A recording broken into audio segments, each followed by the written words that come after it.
Welcome back to Breslov.org. An interesting story regarding Rav Avraham ben Rav Nachman and another Breslover named Rav Aharon Kiblitcher. Rav Aharon Kiblitcher was the father-in-law of Rav Levi Yitzhak Bender. This man was known for always being happy and sameach, and he's, by the way, buried in the city of Teplik. They just recently restored his grave. And Rav Avraham ben Rav Nachman, who we've spoken about many times already as a fourth generation Breslover Chassid. In other words, from Rabbi Nachman's time, it was 3 generations after that. He's buried and lived at the end of his life in Uman. This Rav Avraham ben Rav Nachman, towards the end of his life, spent time traveling village to village, giving encouragement to the Breslover Chassidim throughout the Ukraine, and earlier even in Poland he would do that. So there was a time when there was a type of epidemic with little children, maybe typhus epidemic, whatever, and children were dying left and right.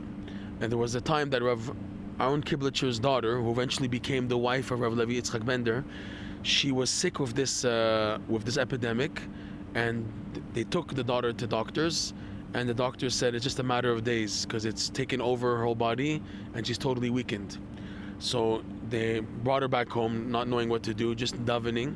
And at that time, it happened that Rav Avraham ben Rav Nachman was visiting the city of Kiblitch, and Rav Aharon opened the door, saw Rav Avraham there.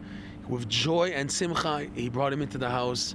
He did full Hachnasat Orchim. He took care of all of his needs personally, whatever he needed, food, because Avraham ben Rav Nachman was very sick. He had a stomach sickness where he can only eat dry bread and drink very, very strong tea. That was his diet. That was his food that he ate because of his stomach sickness. So he took care to make sure he got that type of bread and that type of tea. And the next morning, Avraham ben Rav Nachman left.